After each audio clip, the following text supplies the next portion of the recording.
What's going on, guys?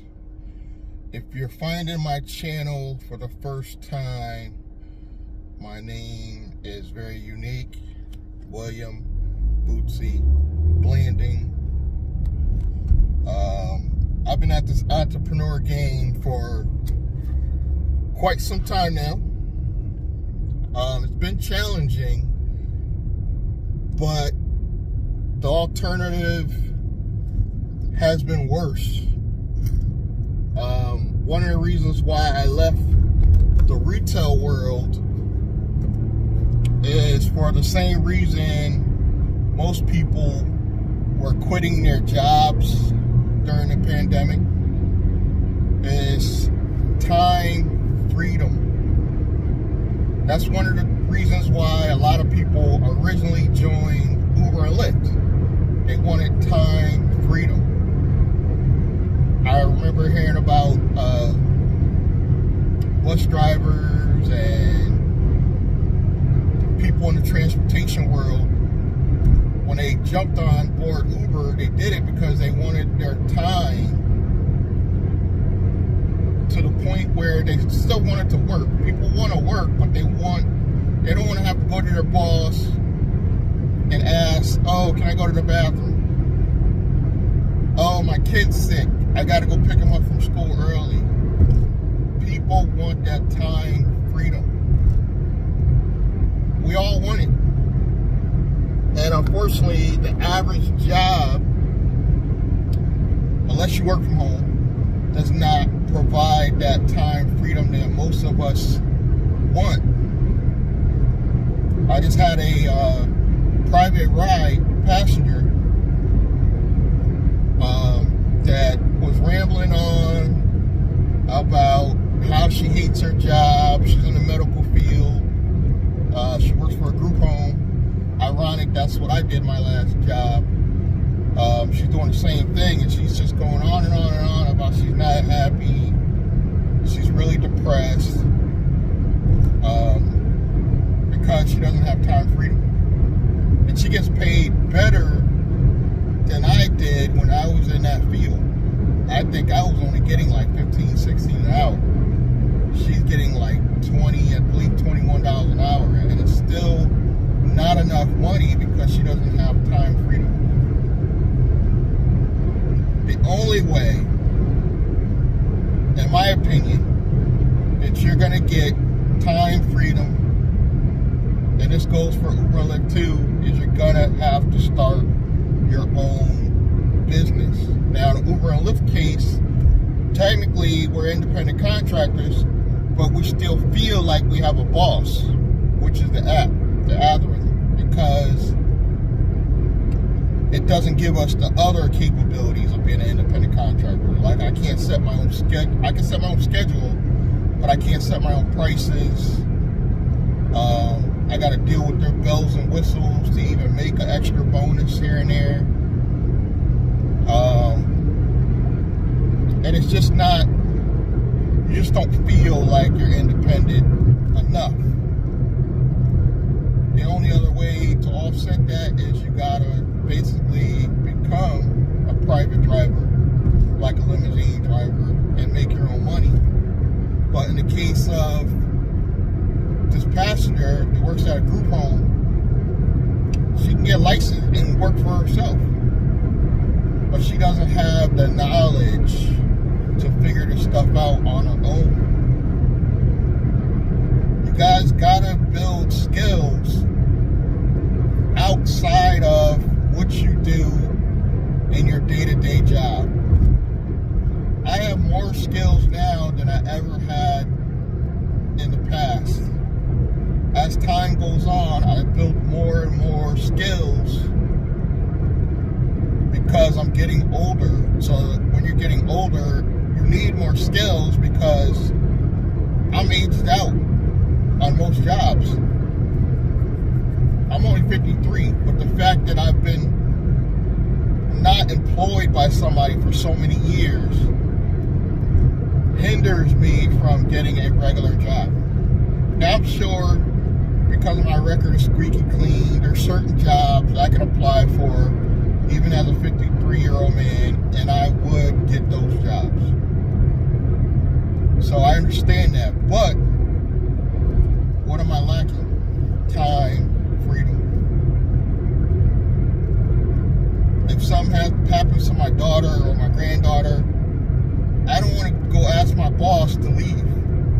want to leave. And you can only do that when you are your own boss. Now, some of you probably thinking, well, we all can't be our own boss. Yes, you can. And you can build it while you have a job. I'm not telling you quit your job. I didn't tell this girl to quit her job. I said, well, while you're working, you need to start building skills, because she's not med-cert yet. She needs to get med-cert. I didn't go that route, but being med-cert, you have the ability to get more opportunities and become self-employed if you want to do that. She has to build skills in order to do something different. You know? Now, she joked, oh, I'm just going to go be a stripper. She's not even qualified to be a stripper. Stripper, you got to have some kind of sex appeal, which she's lacking. You got to have some type of skill to go up and down these poles. Like, a lot of women don't understand, it takes skill. Even that takes skill.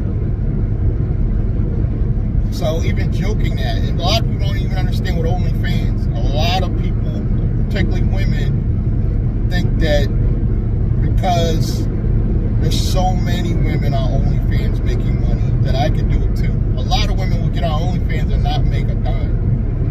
Because, believe it or not, it takes a skill. You still got to market yourself. You still got to advertise yourself. And you're competing with millions of other women. Millions of other women. There's no guarantee that you're going to be able to get out there and compete with these other women unless you build up your marketing skills. You know? So we all have to build skills. I've got several digital products that I'm no pressure. I'm not pressuring you guys to buy, because I have enough affiliate offers that I promote that I don't even want a business that pressures people into doing stuff they don't want to do. I don't want to do that. I'm not here to do that. I'm here to give you choices. And regardless of what field you want to be in or what you want to do the rest of your life, you have to build skills. You know, I don't want to pretend I have the answers for everybody. I'm just giving you my interpretation of what you need to get out here and make money outside of what you're currently doing at your job. I consider Uber and Lyft my job, but my skill is online marketing. If I were to get deactivated from both apps tomorrow, I still would be able to do something online, just building my marketing skills. Over time, it's only going to get better. The content's going to get better. The AI tools I use are going to get better. Pretty soon, guys, I'm just going to be able to go up to something and be like, it's going to be a device, either in your phone or a standalone device that you're just going to be able to talk to, and it's already going to have access. It's already going to be linked to all your social media platforms, and you're simply going to be able to, like, you know what? Let's just call it Aubrey, named after my granddaughter. Aubrey, I need help to create a video to promote my upcoming program. And it's literally going to be able to do the video portion, the words going across the screen, the thumbnail. It's all going to be AI generated. Voiceover can be my voice. Yes, they have the capability now where I could clone my own voice, and I don't even have to be in the videos in the future, which is probably my next way to going, because I like hearing my own voice but I don't necessarily want to be behind the camera. So you can literally have stock footage, have your own voice.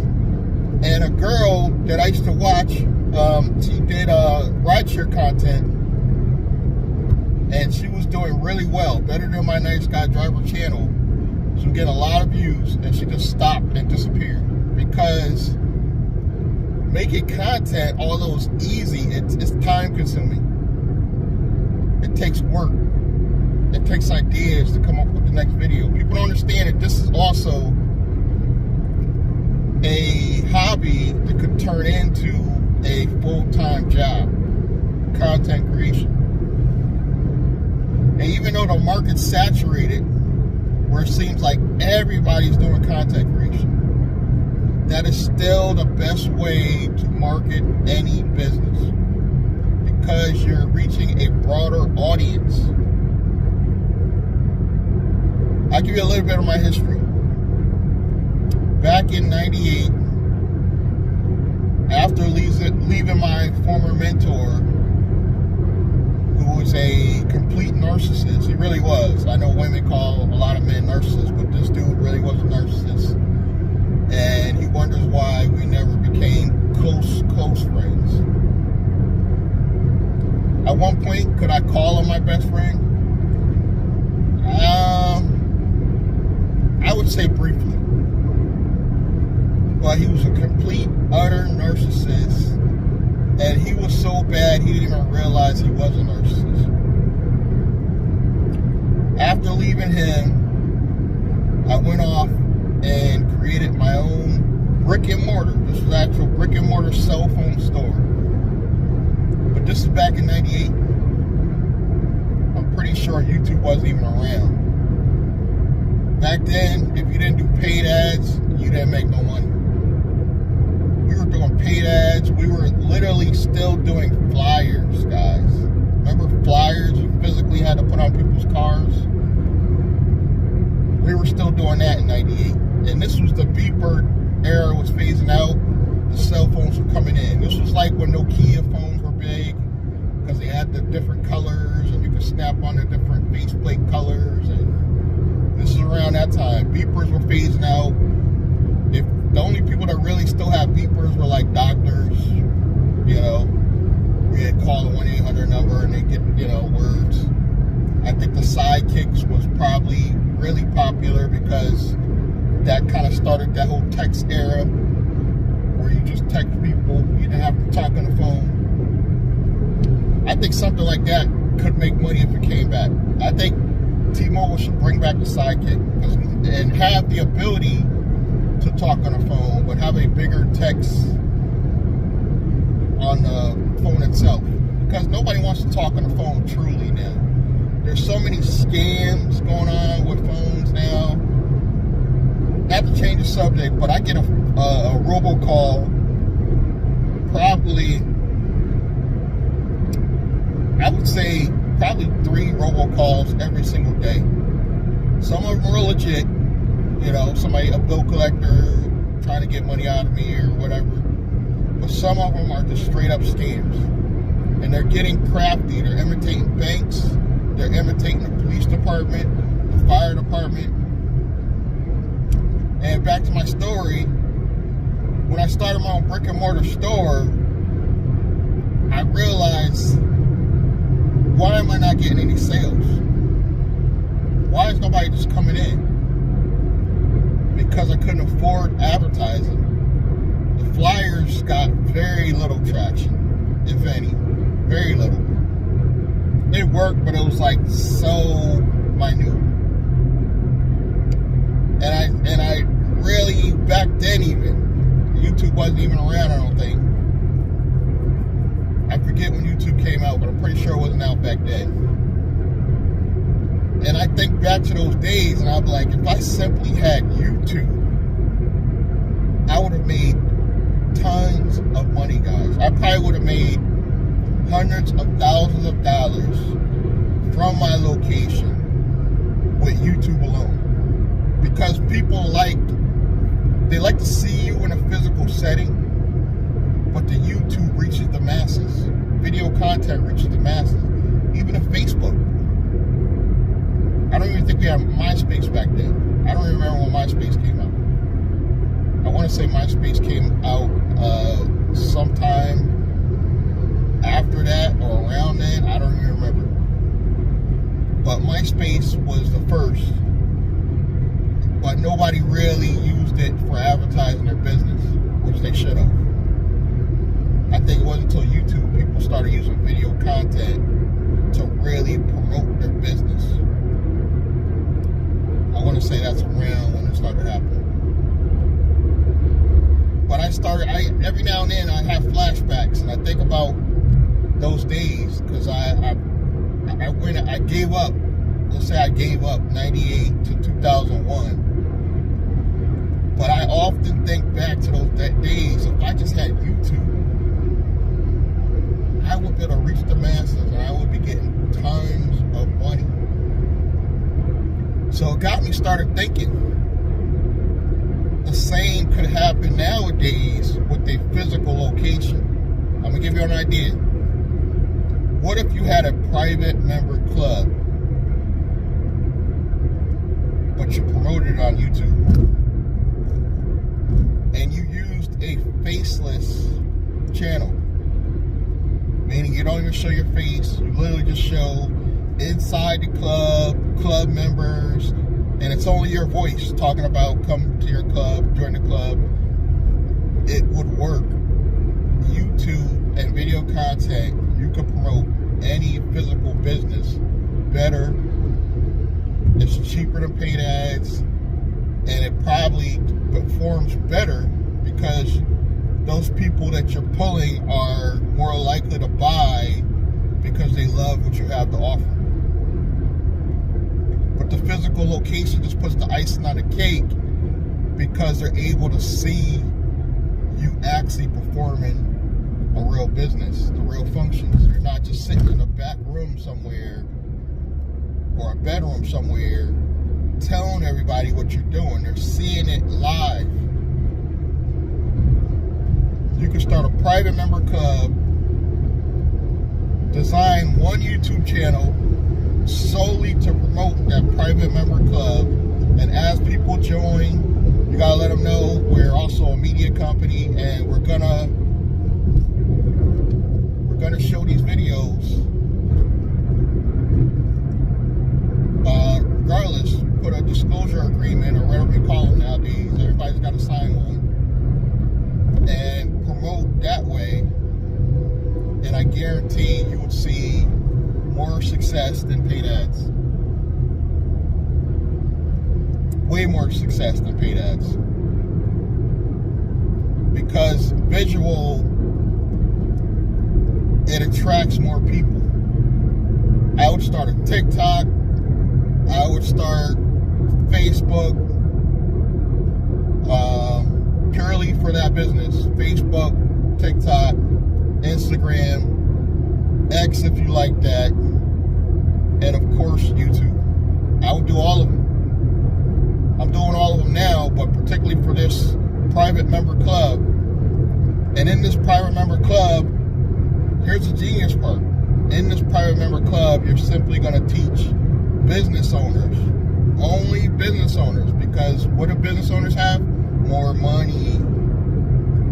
You're going to teach business owners and some entrepreneurs. You're going to allow entrepreneurs that are new to come in and learn how to set up a business, but primarily business owners, how to use video content to promote your business. That's going to be your core product.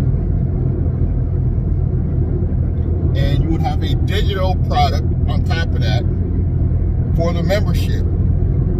So for example, their membership fees also would be linked to a digital product where everything you're talking about is on that platform. So people are getting value for their membership. I would do a membership card. For those of you who've been watching my Z-Tegrity videos back in the day, Troy Mason, I would do a nice shiny metal card for the membership card, whether they want it to be a debit card or just a regular membership card, I would give them the option to promote the club, because it's going to have the club logo on it, the club address on it. That's going to promote your club. And that's going to give people a feeling of family. You know? And I think some of the golf clubs should even do this. They should be on YouTube promoting their golf club to high-end clients. And I would only promote this to preferably business owners. And then later, once you got credibility, because you got, and you probably could get away with just a few dozen members to make this really blow up online. Once you have enough credibility, because you've got real business owners in the club, it's going to be easy to convert new entrepreneurs. It's going to be like that, because they're already seeing your success. They're seeing you accomplish what you've been talking about. This is the way I believe the evolution of brick and mortar with social media. I believe this is going to change the game. And I have a membership to help you do it. Go to BlandDrake.com or WilliamBlandon.com. You have a link in the description below. Get signed up to any one of my platforms. The partnership coaching program is going to be for the real serious entrepreneurs in Connecticut that want to make this a reality. If you want to promote your golf club, your veteran nonprofit club, this is great for nonprofits. Nonprofits can also benefit from video content. This is amazing for nonprofits because people get to see you in action. This is great for webinars. You could do literally one webinar and promote it over and over and over. Not to mention if you do like a long 1 hour webinar, you can cut it into shorts. Now you have more content. You can use Opus Clips, which is also in the description below. Use Opus Clips, cut that hour-long webinar into a bunch of, let me use my hands like Trump, hour-long webinar, and promote that into shorts. Cut that into shorts using Opus Clips. And now you have more video content to put on your channel. Now, me personally, I like both. I like faceless content, and I don't mind getting behind the counter, because I know it's not about looks. I know it's not about looks because I'm getting views regardless. Maybe not on this channel you're seeing this video on right now, but guaranteed on either one of my platforms or social media platforms, I'm getting views on the same repurposed, repackaged content over and over and over. I've done videos, guys. Matter of fact, I did a video on nonprofit. That nonprofit video still gets views to this day, and I did it probably 5 years ago. It still gets views to this day. Doesn't get a lot of views, but the fact that it even gets views at all should tell you something. You need to do content. And I've been telling some of you for over and over and over, and you guys just disappear. You're no longer in the comments. You're not watching the videos. Some of you are watching, but you're not, you're kind of like hiding. You're not letting me know you're watching. And you still haven't created content. Well, I don't want to show my face. You don't have to now. I don't know what the video is going to be about. You have AI technology for free. Gemini, Claude, ChatGPT. You can use these tools for free. Just tell them your niche. Let's say your niche is social media. Help me come up with 10 social media ideas for videos for my channel. It's going to give you titles, it's going to give you ideas, and it's even going to give you ideas for thumbnails. This is the era we're in. Gen Z, I hope you're listening. Millennials, I hope you're listening. I'm Generation X. Millennials, Gen Z, I hope you're listening. This is your time. Gen X and baby boomers, it's not too late. It's not too late to promote your company. You could be in the middle of nowhere, and as long as you have an internet connection, promote your business with a cell phone. The time is now. Get started. WilliamBlandon.com. Links below. Subscribe, like, comment. Please hit that thumbs up, and I'm going to see you guys